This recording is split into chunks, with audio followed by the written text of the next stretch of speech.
Саламатсыздарбы, кыргыз элим? Бул Халва шоу теледолбоору. Анын алпаруучусу мен Сезим Имаммадиева жана бүгүнкү чыгарылыш өзгөчө болот деп сиздерге мен убада бере аламын. Анткени бүгүнкү биздин мелдеш өзгөчө чырайлуу жана таланттуу айымдардын ортосунда болмокчу. Бүгүнкү биздин жашообуздагы жалпы эле айымдардын жашоосун жеңилдете турган инсандар келип отурушат.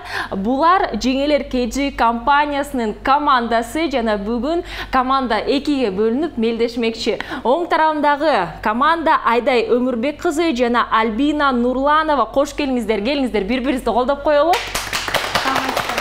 Айдай айым, сизди биз Жеңелер KG компаниясынын негиздөөчүсү катары жакшы билебиз жана сиздердин Instagram баракчасында 6 жыл ичинде ушул компания 30 миңден ашуун мареке тейледик деп туруптур. Чындыгында мен ойлоп жатам, бул чоң жетишкендик биринчи кезекте. Жана деги эле жалпы компания тууралуу айта кетиңизчи. Бул идея кайсы жактан келди? Командада канча адам бар? Саламатсыздарбы, урматтуу кыргыз элим. Бүгүнкү ушул Халва шоунун коногу болуп отурганыма аябай кубанычтамын. Жалпы командабыз менен Жеңелер KG боюнча деги эле айтып кетсем, биз бул долбоорду мен 2015 жылдары ойлонуп, негиздеп, анан 2016-2017 жылдары бышыктап ишке ашырганбыз.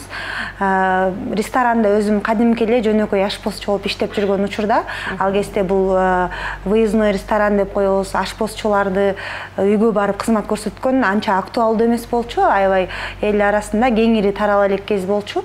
Бизди ресторандан келип, кожойкелер үйлөрүнө чакырып, жумушка суранып алып кетишчи да. Анан ошол мезгилде мага аябай ушу үйгө чыгып иштеген, ресторанда күнүмдүк жумуш, күнүмдүк окшош меню менен иштегенге караганда үйгө барып иштеген бир канча деңгээлде кызыктуураак болуп, мен үчүн анан ошол идея пайда болуп ишке ашырып кеткенбиз. Элсон, жана менин билишим боюнча Жеңелер KG компаниясы окутат. Ооба, биз учурда азыр окутабыз, онлайн курстарды өтөбүз. Жана офлайн мастер-класстарды өтүп турабыз. Ар кандай. Негизи бардык эле адам, каалаган адам сиздерге жазылсын. Ооба, бизде любительский курс деп коет, өзү үчүн айымдар хобби катары окушса болот. Же болбосо ашпозчулук кесипти тандап ушул жаатта кетем деген ашпозчулук кесипти окугусу келгендер окусот, же болбосо повышение квалификация деп коет, ушул жалаң выездке чыгып, үйгө чыгып кызмат көрсөтүүнү өздөштүрүп иштеп кетем деген айымдар окуса болот. 3 тармакта окутабыз. Эң сонун. Альбина айым, айта кетиңизчи, бул компанияга сиз кантип туш болуп калдыңыз? Бул компанияга мен чындыгында кандай десем, случайно кокусунан кирип иштеп калдым. Башында чындыгында коркунуч болуп аткан, бирок командага келип, Наргиза Айдай эжелер менен иштешип калып, уже коркпой эле, чогуу аралашып эле, ошол бойдон иштеп кеттим да. Айта кетиңизчи, өзүңүз тамак жасаганды жакшы көрөсүзбү? Кички кезимден бери тамакка жакын элемин, но я больше к выпечке, да. А так кийин уже тамакка да көнүп баштадым. Ооба, чындыгында айымдар дагы ушундай эки типке бөлүнөт деп дагы мен дагы айта аламын. Кээ бир айымдар ушул өзгөчө ушундай улуттуу тамактарды жасаганды жакшы көрүшөт, кээ бир адам ушу таттуу тарапайларды жасаганды жактырышат да. Сиздер менен таанышканыма кубанычтамын. Командаңыздардын аталышы кандай болот, айта кетиңиздер? Биз Альбина экөөбүз кеңешип, ошо Италия кухнясынын ашканасынын белгилүү тамагы болгон фетучини деген пастанын атын тандап алдык. Атайын өзүбүздүн ошо тармагыбызга ылайыктуу. Жакшы, фетучини командасы менен биз таанышып алдык. Бүгүнкү биздин чыгарылыш чындыгында аябай даамдуу болот деп ойлоп жатамын. Келиңиздер, кезекте болсо биз тең тайлашуучуларга берели. Сол тарабындагы команда бүгүн Наргиза Советова жана Сезимгүл Музралы кызы келип отурушат. Кош келиңиздер, колдоп коюңуздар. Наргиза айым, сизди албетте биз башка ашпозчу катары жакшы тааныйбыз. Жана айта кетиңизчи, өзүңүз кандай ашкананы жактырасыз? Өзүм негизи жакшы Кыргызстандын тамактарын, национальный тамактарды өзүм жегенди жакшы көрөмүн. Особенно апам жасаганды, кайненем жасаганды. Дал кыргыз улуттук тамактарды жакшы көрөсүз. Ошолорду өзүм тандап ошолорду жепкенди аябай жакшы көрөмүн.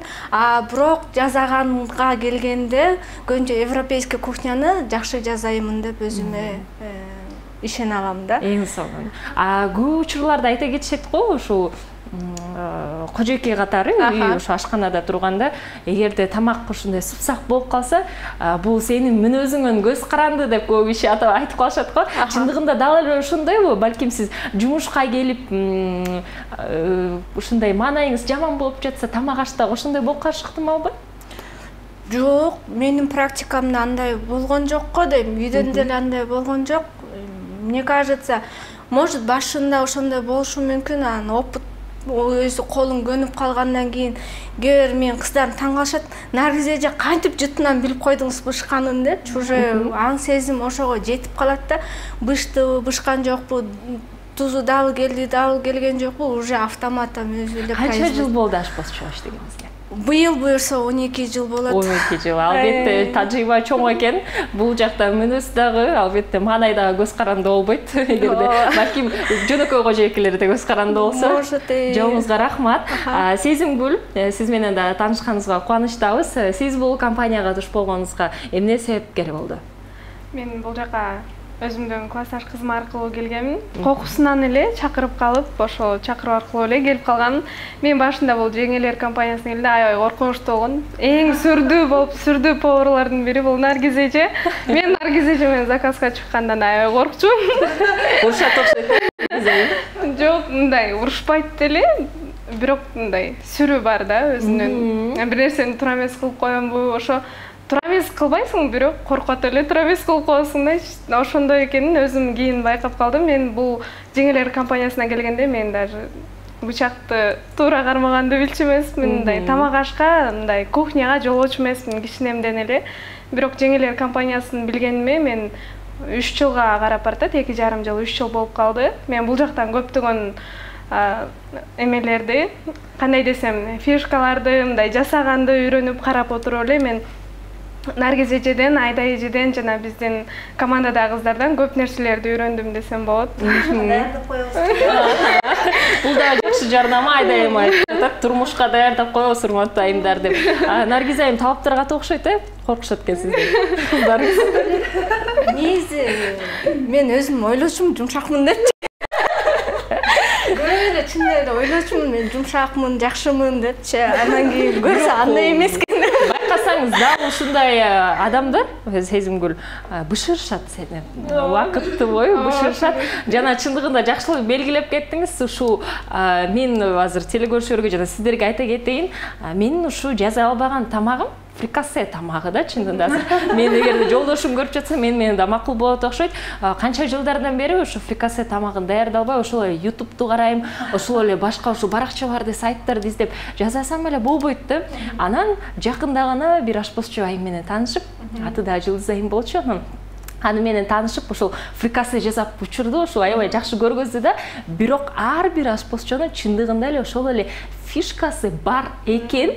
YouTube'да сиз ошол фишкаларды көрө албайт экенсиз, ашпозчуларда сырларды ачышпайт экен. Бирок балким бүгүн биз теледолбоорду ал сырларды ачканга аракет кылабыз. Эмесе сиздер менен таанышып алдык. Командаңыздар кантип аталат? Бул жактагы тарап Фетучини аталды. Биз болсо эң знаменитый тамак көп тааныган мультфильм аркылуу таанылган Рататуй деп койдук. Сезим экөөбүз анткени ал тамакты мне кажется кичинекейден чоңдоруна чейин эмне экенин билишет. Көбүнчөсү, наверное, не пробовали. Жасап көрдүңүз беле Рататуйду? Ооба. Жакшы. Эмесе биз Рататуй жана Фетучини командалар менен таанышып алдык. Даамдуу биздин эфирибизди көрүп турасыздар. Жана учурда биздин катышуучуларга айта кетейин, эгерде бүгүн жеңгиңиздер келсе, сөзсүз түрдө сергек сезимдерине ээ болуш керек. Бул биздин негизги ушу талаптардын бири. Ал сезимдерди, урматтуу телекөрүүчүлөр, биздин чыгарылыштарда Nitro Fresh суусундугунан ала аласыздар. Nitro Fresh сергиткен жаңы суусундук, бул энергетикалык суусундук болуп саналбайт. Анан ар бир ууртамында витаминдердин комплекстери камтылган. Бүгүнкү чыгарылышта биз классика, апельсин жана манго купунай даамдарын даамдап көрөбүз. Суусундук андырганга убакыт келди. Nitro Fresh'тин жемишке каныккан даамы шыктандыруу жана жаңы сезимдерди тартуулоо үчүн жаратылган. Мөмө жемиштин сергитүүчү күчүнсүз. Ширелүү мөмө жемиштердин укмуштуу даймикси. Nitro Fresh. Тавит менен серги.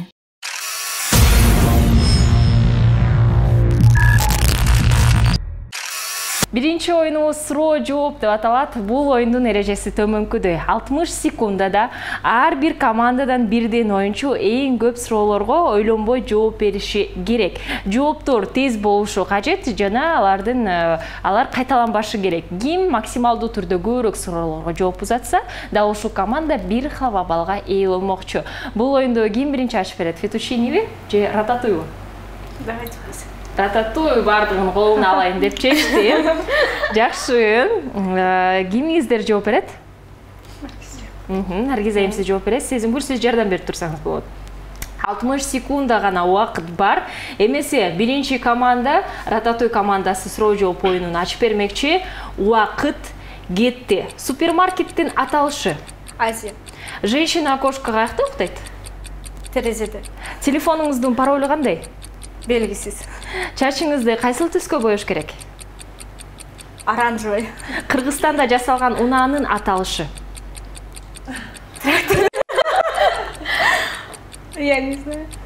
Африкада эң кири таралган ысым кайсыл? Калагандай айта бериңиз да, Африкада эң кири таралган ысым кайсыл? Джой. Тойдо ким көп жейт? Урчулар. Музыкадагы жаңы жанр? Оппаля. Түндө сизди ким тиштейт? Каныбек.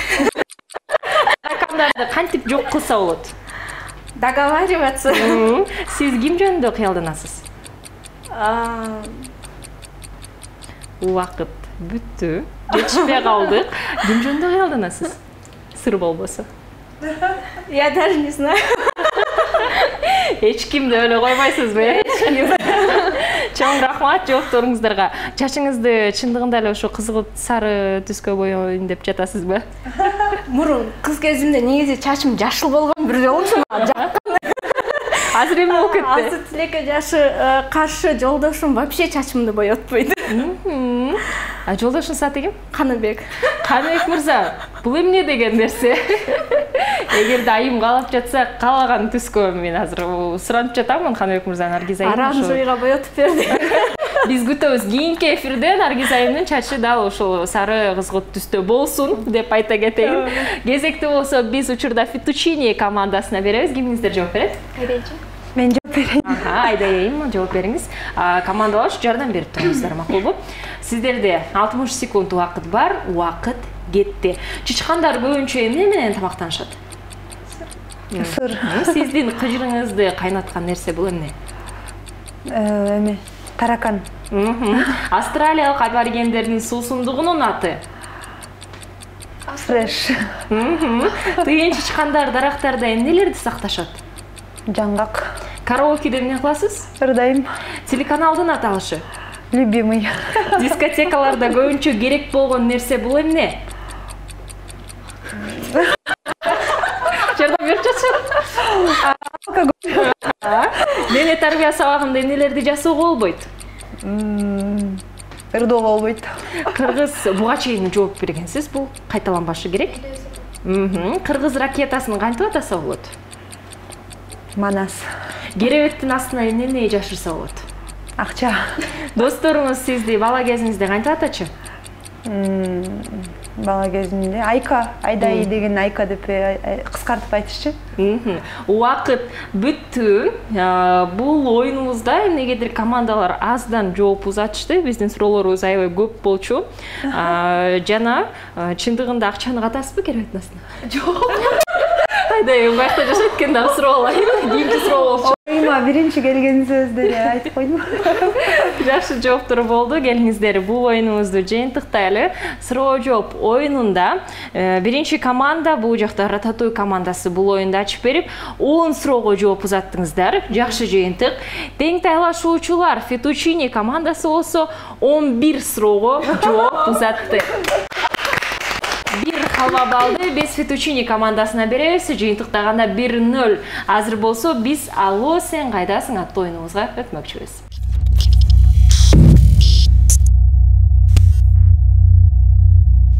Алло, сен кайдасың оюнубузга өтмөкчүбүз. Бул оюнда команданын бири экинчисинен алло, сен кайдасың деген суроону узатышы керек сөзсүз түрдө. Экинчиси болсо биздин экранда пайда болгон локацияларды атабастан түшүндүрүп берүү керек. Эгерде түшүндүрмө созулуп кетсе, кийинки сөзгө өтсө болот. Бирок сөздөрдүн дагы жалпы саны бар экендигин эч унутпаңыздар. Кайрадан ошол таппай алган сөздөргө кайтып келишиңиздер ыктымал. Ар бир командага 1,5 мүнөт убакыт берилет.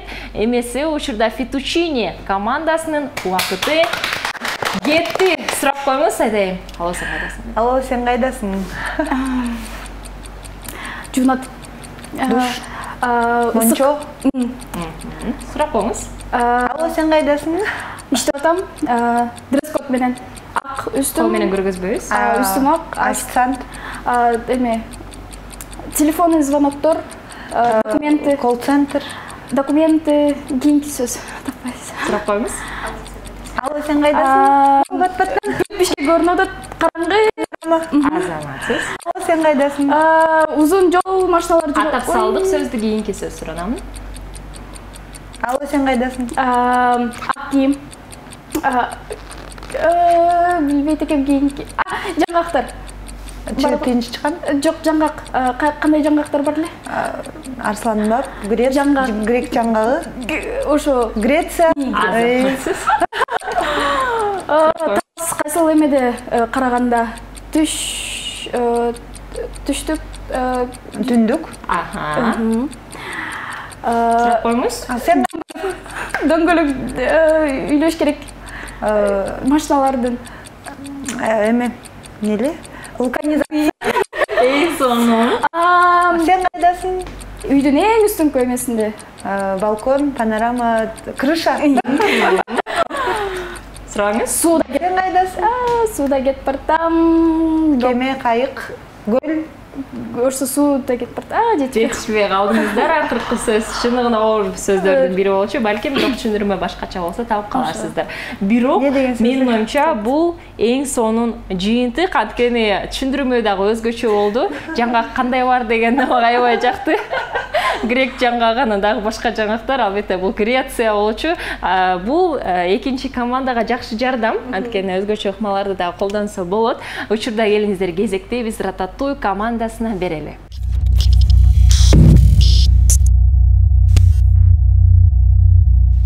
Алло, сен кайдасың оюнун учурда Рататуй командасы улантууда. Урматтуу Рататуй командасы, сиздерде 1,5 мүнөт убакыт бар. Убакыт кетти. Алло, сен кайдасың? Кабар алганы, бир жактан кабар келди. Кол менен көргөзбөйбүз. Телеграм. Почта. Азаматсыз. Сурап коюңуз. Алло, сен кайдасың? Бирдеке тепкени, жак эмеге. Велосипед. Дагы. Трасса, мотоцикл. Кышында бара. Базар.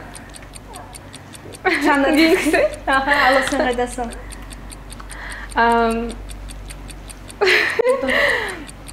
Ырдап атат, бул жактан биз чогуу бир жерге келдик. Музыка угуп, ал жактан жок дагы. Ал жакта ырчылар. Драйвер спорт. Ошол жакта. Кийинкиси. Алло, сен кайдасың?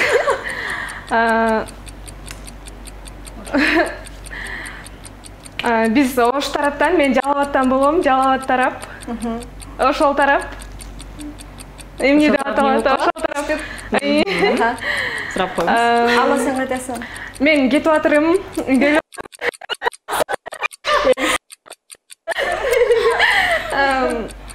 Биздин коопсуздугубузду ар дайым камсыздап турат. Эң сонун. Алло, сен кайдасың? Мен иш кылып атам. Үйдөгү үй куруп, строитель, салдык. Куруучу деген айтылыш керек болчу. Курулуш болчу, курулуш локациясы, стройка деп биз дагы атайбыз. Сиздерге жеңилдик кылуу үчүн жазып койгонбуз, бирок акыркы сөзгө жетишпей калдык. Анан чындыгында үчүнчү сөз аябай жеңил сөздөрдүн бири болду, бирок Наргиз айым сиз таба албай калдыңыз. Ырчылар жүрөт, дворец спорта деп так атап кеттиңиз. Бул концерт, жөнөкөй эле концерт локациясы болчу. Сөздөр чындыгында жөнөкөй эле. оор экен деп эч ойлонбоңуздар. Алдыда дагы бир нече оюндарыбыздар бар. Азыр болсо Алло сен кайдасың оюнун жыйынтыктайлы. Бул оюнду учурда Рататуй командасы улантып, сиздер 4 сөздү тапканга жетиштиңиздер. Тең тайлашуучулар Фетучини командасы болсо 6 сөздү тапканга жетишти. Дагы бир кабыл Фетучини командасына айгарлар. Жыйынтыктагында 2-0. Рататуй келиңиздер, бардыгын колго алыңыздар. Азыр болсо биз жаныбарлар менен байланыштуу оюнубузга өтөлү. Учурдагы оюнубуз жаныбарларды тап деп аталат. Учурда биз студияда ар кандай жаныбарлардын үндөрүн, дабыштарын угабыз. Командалар болсо бул үн дабыштар кайсыл жаныбарга таандык экендигин табышы керек. Ар бир команданын 3 гана мүмкүнчүлүгү бар жана ар бирөөнүн өз баскычы бар. Биринчи кезекте командалар баскычты басып туруп, анан дал жаныбардын аталышын бизге атай алат. Эгерде командаларга оор болуп жатса, мен сөзсүз түрдө ар кандай маалыматтар менен бөлүшөмүн. Мен маалыматтарды айтып жаткан учурда дагы сиздер туруп анан аталышын таап алсаңыздар болот. Түшүнүктүү, Ирети боюнча биз 5 жаныбардын үнүн угабыз. Келиңиздер, биринчи жаныбарга кезекти берели.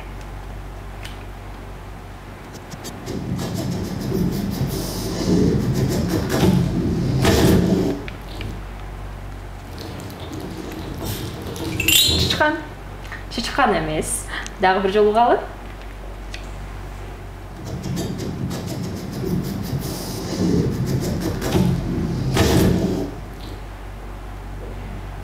Бир нерсени жыттап жатат окшойт. Аю. Аю эмес. Бул жаныбардын ит эмес. Бир мүмкүнчүлүк калды, урматтуу команда сиздерде. Бул жаныбардын көзү кара, тоголок, 36 тиши бар. Жылан, бака, курт кумурскалар, козу кагын, мөмө жемиштер жана анын эң негизги ушундай азыктары болуп саналат. Узундугу 3 сантиметрге чейин жеткен 5-6 миңге чейин ийнеси бар жаныбар. Ёшк. Албетте кирпи сиздар байкасаңыздар. Учурда оң тарабындагы команда биринчи жооп берди. Сен айтып коесуң. Андан кийин жооп беришиңиздер керек. Учурда бир упай азыр Рататуй командасына кетти. Келиңиздер, кезекти экинчи жаныбарга берели. Бул жакта биринчиден болуп басты. Албетте уй. Жакшы. Катуу кетип баштадык. Жетишпей жатабыз. Келиңиздер, батырактан осконго аракеттениңиздер. Келиңиздер, үчүнчү жаныбарга кезекти берели. Эме. Эме? Ташкон семече, чымчык. Чымчык эмес. Эгерде чымчык болсо, чымчыктан дагы аталышы болот бул жакта. Таранчы. Таранчы эмес. Кайра окса болобу? Дагы бир жолу калы. Мүмкүнчүлүктү кое бербей туруңуздар.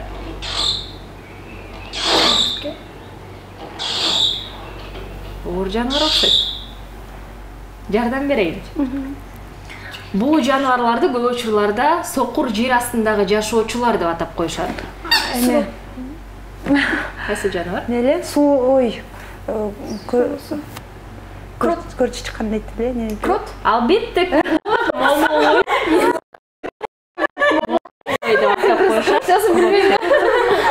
Аны биз байкай алабыз, дал ушундай аябай эмгекчил жаныбарлардын бири болуп саналат. Үнүнөн тапкан аябай оор. Жакшылап алабыз. Келиңиздер, кезекти 4-чү жаныбарга берели.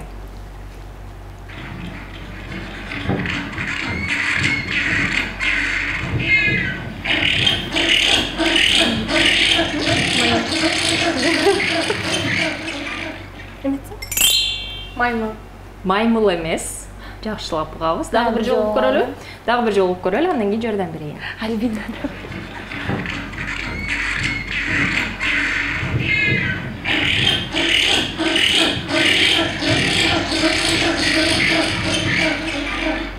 Чочко. Чочко эмеспи? Чочко эмес. Бул жаныбарды көп учурларда фрак кийишет деп атап коет. Көп учурларда бул чындыгында куш, бирок уча албайт. Пингвин. Канаты калакка окшош. Албетте пингвин. Биринчи баскычты басабыз, андан кийин атайбыз, макулбу? Сезимгүл, мүмкүнчүлүктү коюп салмаса окшойт. Балки баскычта басып турат окусаңыздар. Өзү кайра бастырып атып кайра басып айтпай отуп. Келиңиздер, кезекти акыркы жаныбарга берели.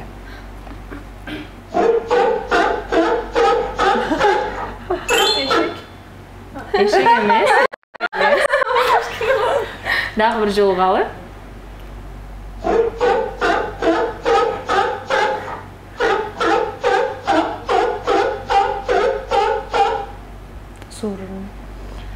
Бул суу жашоочу. Кит. Дельфин. Бир гана жоопту кабыл аламын. Кит деп аташты, жок. Дельфин. Дельфин эмес. Бир мүмкүнчүлүк калды. Тюлень. Албетте тюлень. Албетте тюлень жаныбары, аны биз көрө алабыз, байкай алабыз. Сен тюлень деп айтып өткөндө Тюлень жаныбар. Билбейм кайсы жактан кит менен дельфиндин үнү чыгып кетти болчу. Оюнубузду жыйынтыктайлы. Учурда эки жаныбарды Рататуй командасы табалды. Бир гана балл жетпей калды деп айта аламын. Анткени 3 жаныбарды Фетучини командасы табып жеңип кетти.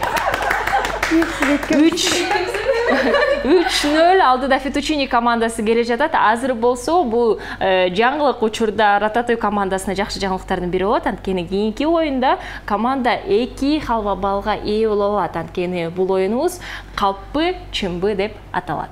Суусунду кандырганга убакыт келди.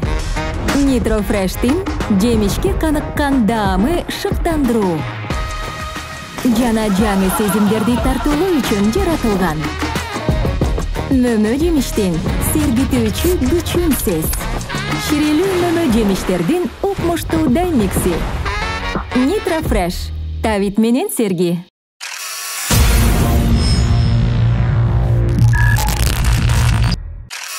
Калппы чымбы оюнубуз адаттагыдай эле менин колумда ушундай кичик карточкалар бар. Алардын жарымысында калппы деген жазуу бар. Ошол эле жарымысында чымбы деген жазуу. Бул карточкаларды азыр аралаштырып туруп биз бирден ар бир командага таратабыз. Жана ушул жазууга ылайыкташтырып биздин командалар окуяны айтып бериши керек. Эгерде калппы деп жазылып болсо калппы окуяны, эгерде чынбы деп жазылып турса чындыгы окуяны. Бул жакта эң негизги эрежелердин бири карама каршы команданы алдап кетүү болуп саналат.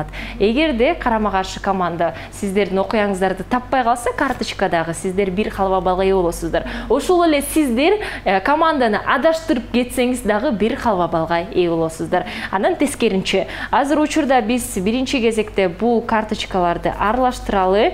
Командалаш адамга гана карточкаларды көргөзүңүздөр, тең тайлашуучуларга көргөзбөйбүз.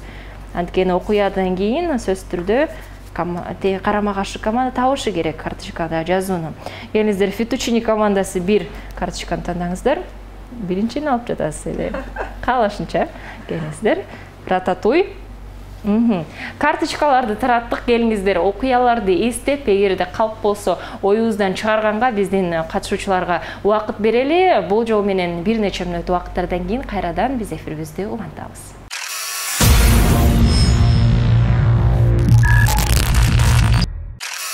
Калппы чымбы оюнубузду баштамакчыбыз. Буга чейин биз карточкаларды ар бир командага таратканбыз. Жана бул оюнду биринчиден болуп, учурда Рататуй командасы ачып бермекчи. Кимиңиздер окуя менен бөлүшөсүздөр? Экөөбүздөн эле бир окуя болгон, заказдан. Биз ошондо аймакка чыкмакпыз. Чүй областына чыкмакпыз. Аламедин базардан жолукмакпыз. Мен үйдөн чыгып баратып, сезимге чалып, сезимге миллион жол чалдым болуш керек.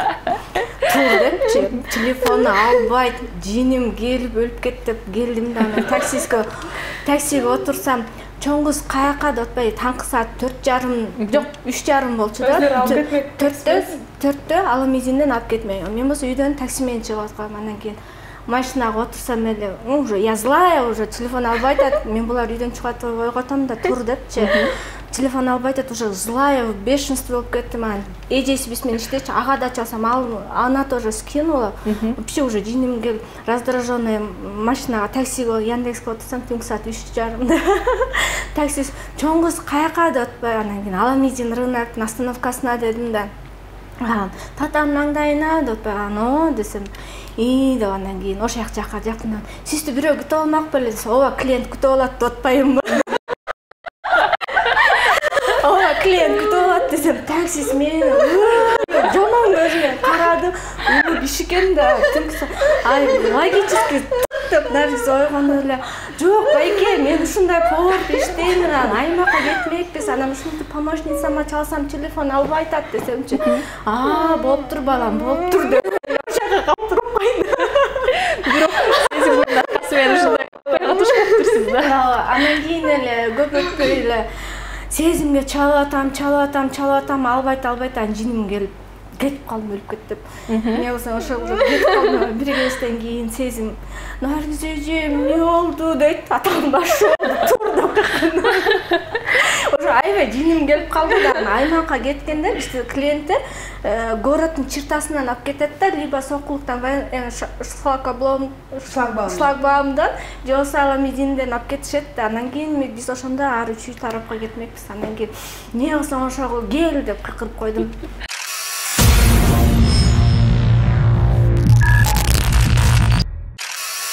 түнкү саат 3:30-4 жакындап калган, уже 4 болуп калган. Бул такси локация жөнөтсө жердин түбү, муну такси албайт, мен кетип калдым. Эмне кылсаң ошол келбесең келбей эле кой деп кетип калдым. Бул болсо аз барам деп 100 жол чалды. Мен келдим, жумушумду баштадым, клиенттер чай беришти. Өлөсөң клиенттер болчу, аябай күлүп, каткырып отуруп. Аябай эле сонун башталып аткан, настроением ачылып калды. Андан кийин эле бир кухнясына киргизип койду. Кичинекей кухнясы мен көрүп ыйлам келатат, бир чети сезим келбей жакшы болуптур, экинчи повар бияка батпайт болчу деп мен ойлоп коём.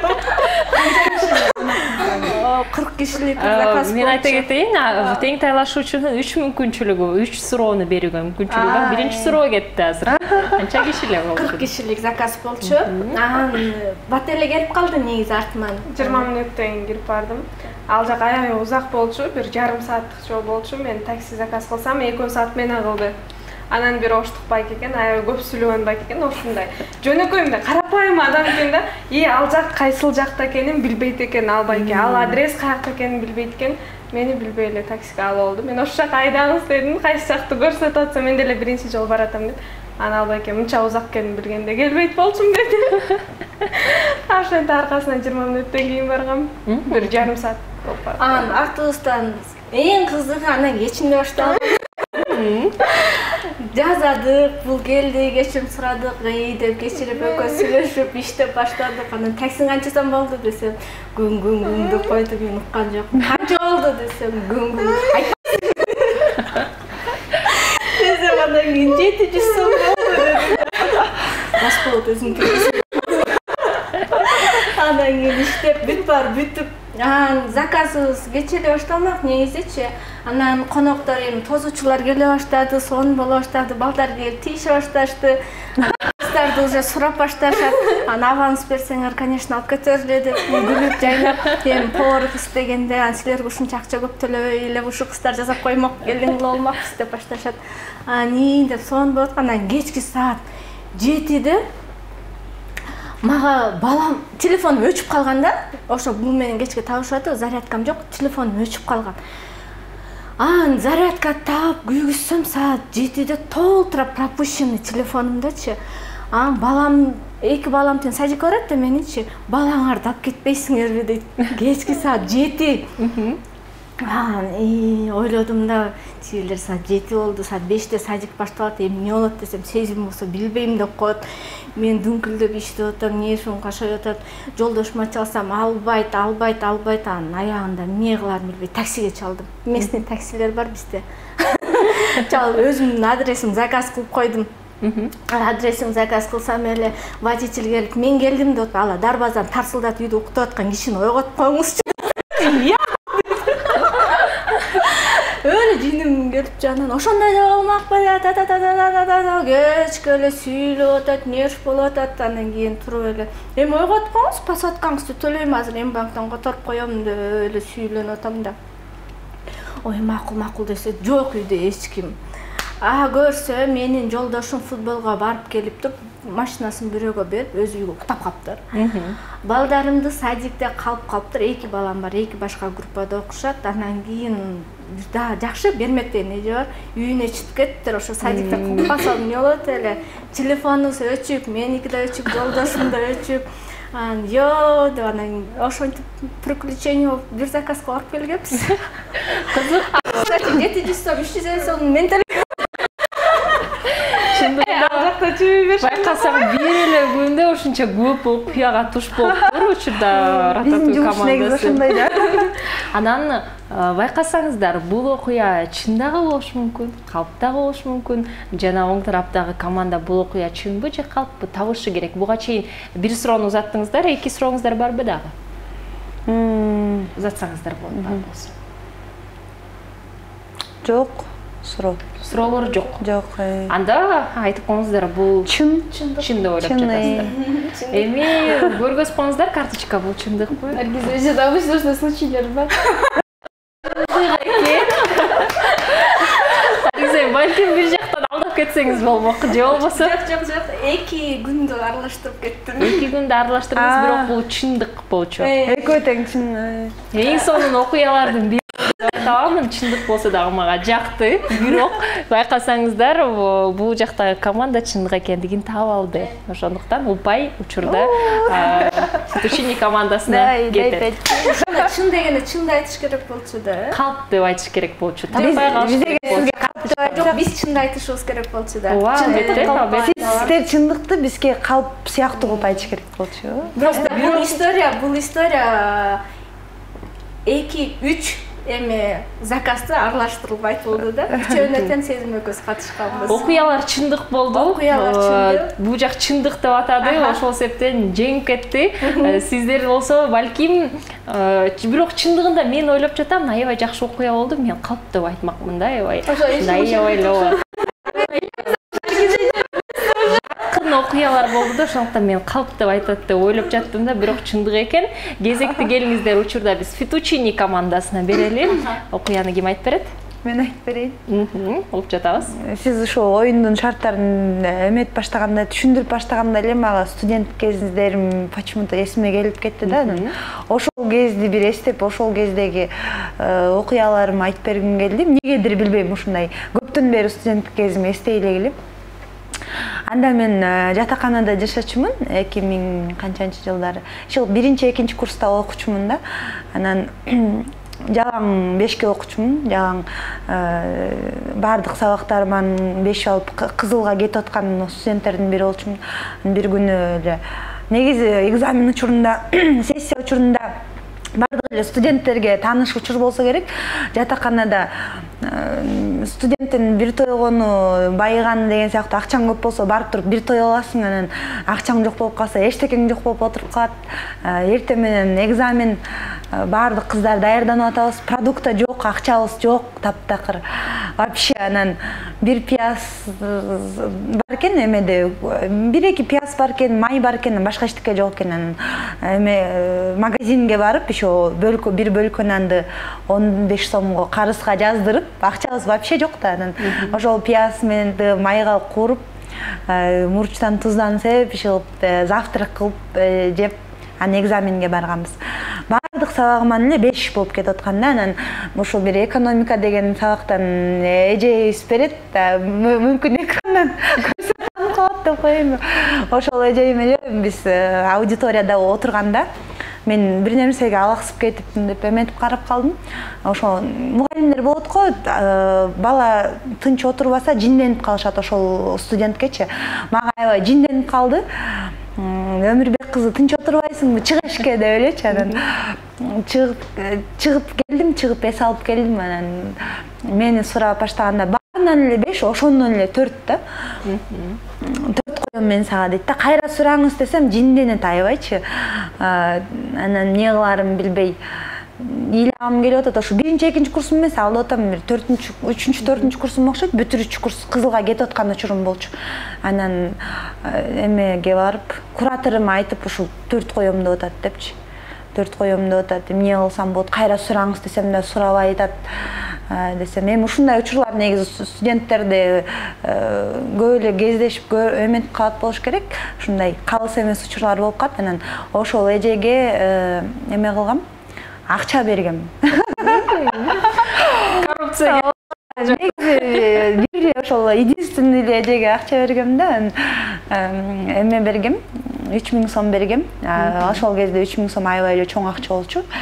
Бергим келбей туруп эле аябай ошону бербесең никак болбойт экен. Өзү дагы мындай орусча сүйлөп, кишинин сөзүн укпай эле басып кеткен эже болчу. Такыр болбойт, койбойм деп. Койбой коюп 3000 сом берип, анан ал деген менин зачетная книжка деп коебуз го, ошо зачетная книжкама 5 деп коюп туруп, эме бар го, АВН системачы компьютер. Ал жака 4 коюп коюптур. Ошентип диплом алар мезгилде келгенде эле бардыгы сплошной 5, бир эле ошол сабак 4 болуп. Акча берсем дагы 4 болуп калганда, анан бирок кызылга баары кетет, канча бир 4-5-4кө чейин кызылга кетсе болот экен да. Ошентип анан эме эткем, акча берип 5 койдургам. Итип анында коюлбай калган 5 болгон да. Ошондой. 3 суроо берсеңиздер болот. Бул окуя чынбы? 3000 сом. Ал кезде мен ресторанда иштечимин да, волшебная лампа. Азыр Кекеев го ресторан, ошол жер кезде мен юридический факультетте окуган мезгилим болчу да. А юридический факультетте окуганда мен крутая болчумун. Эме кондитерский цехтерде иштечимин, ресторандарда иштечимин. Менде акча бар болчу да. Дайыма эле общежитияны кенен төлөчүмүн. Анан ошол, кстати, ошол күнү менде бөлкө нан болот атпайбы? Аны ошо унутуп калган турбаймынбы? Билбейм, ошо кайсы жактан тапканым, я не помню, но тапкам да. Дагы 2 суроо берсеңиздер болот. Карысты бердим эле бөлкөнүндө. Кайсы? 3000 сомду? Жок, бөлкөнүндө карысын. Конечно. Кстати, кечээ эле көйгөп салган аркалыкта жолдошум экөөбүз. Ошондон да мүмкүн эстеп кеттим. Мындай машинеде кетип барсак, ошол общежитиянын жатакананын ичинде магазин бар болчу да. Анан ошондо сатуучу бала бизге карыз берчү, Адилет байке берип туруңузчу деп алчубуз. Байке бирок жаныбыздан өтүп кетти да. Анан жолдошум айтып аткам, ошо байкенин бөлкөнүн карызы калган. Кызыктуу. Дагы бир суроо калды.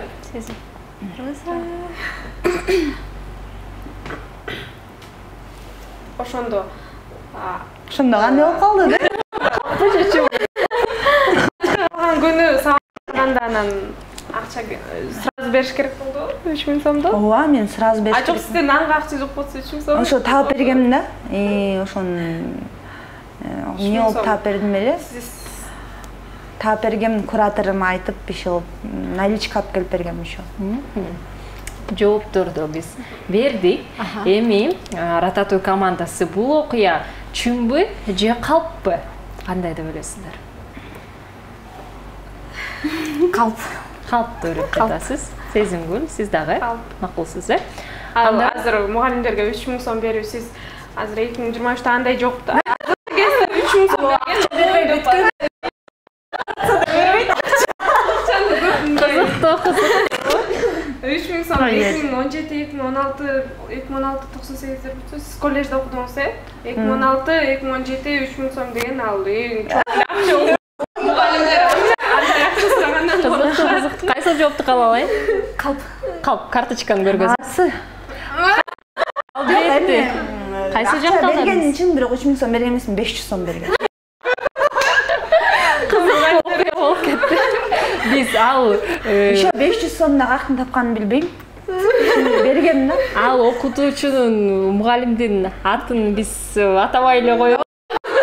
Камап салышпасын, мен конокторумду азыр калппы деген карточканы көргөзүп коюңузчу. Чындыгында эле биздин телекөрүүчүлөргө да алар дагы байкашсын. Бул калп окуя экен. Акча менен бүтүрүп, бирок бир канча жыл АВНге кирбей калды беле? Ооба, чын эле АВНге кирбей калган, чын эле дипломума единственный 4 болуп калган да. Анан кызыл алгансыз бирок. Кызыл алгам. Канча бир демеге чейин допускается го, төртчү ошо. Ошо. Анан бир эле сабагыман 4 болуп калган ошол эжеденчи.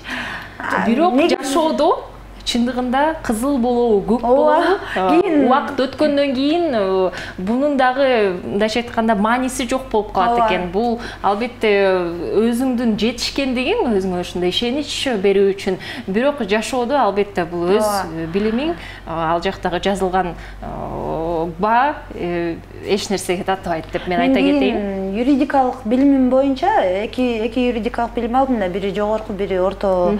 Ошол боюнча ички иштер министрлигинин ички иштер башкармалыгында иштедим 3 жыл. 1-май районунда. Эч ким мени кызыл алдыңбы, көк алдыңбы, канча төртүң бар, эч ким сураган жок. Вообще даже дипломум эч ким караган жок. Ал жакта уже сен дипломуңа карабайт, сен өзүң ошол жерде эме болушуң керек да. Мээңде барбы, жокпу ошол жерде. Эң сонун окуялар жада калса биздин жашообузга керектүү окуялардын бири болуп кеттир. Мындан дагы сабак алсак болот. Жана бул жакта ар бир команда тең бири-биринин окуяларын туура тапты. Ошондуктан ар бир командага тең 1 халва баллдан ыйгарабыз. Жыйынтыктаганда 4-1, алдыда бирок Фетучини командасы келе жатат.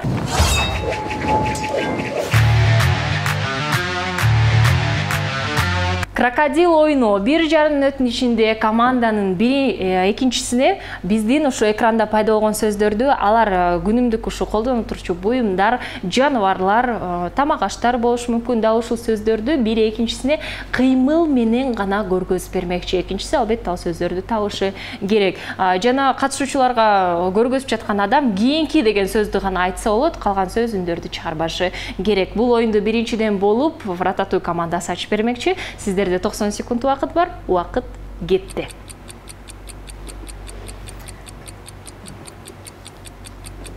Сүзүп, кайык, кеме. Парашют.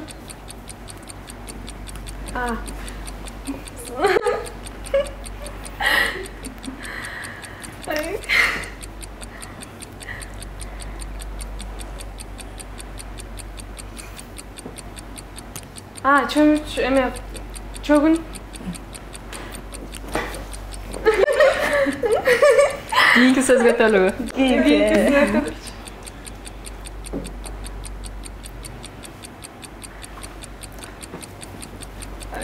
Жүгүрүү.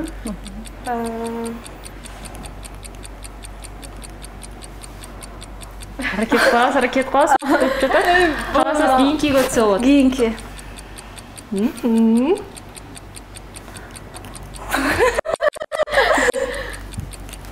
Отырып көрөсүң аракеттериңиз. Жок. Жолго чыгуу, машина. Повар.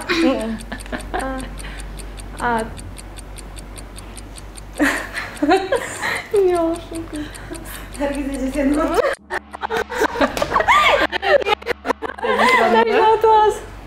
Убакыт бүттү. 1,5 мүнөт убакытты жөрүнө кетирбедиңиздер деп айта аламын. Калчаны кантип бат-баттан чыгып кеткени дагы мага аябай жакшы көрүндү. Мен тапмак болушум керек деп ойлоп жатамын, бирок таба алган жок. Жалпы команда азыр болсо кезекти биз экинчи командага берели.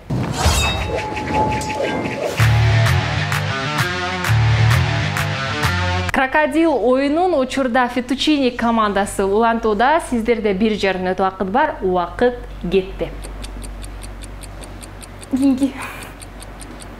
Давай. Что? Чайник. Парашют, юла. Лампочка. Не. Үн чыгарбайбыз. Кийинки. Көп кыймылдап көрсөт. Не. Мотор.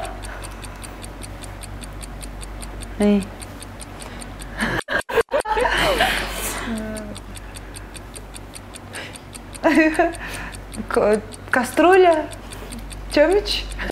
Жакшы түшүндүрүбү? Байкасаңыз не болуп жатканын. Кийинкиси.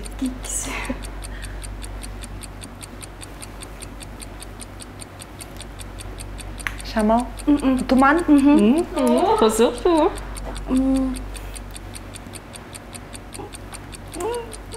Как бы кийинки мен лучше албайм. Лучше кийинки келгенде может легче сөздөр келет деп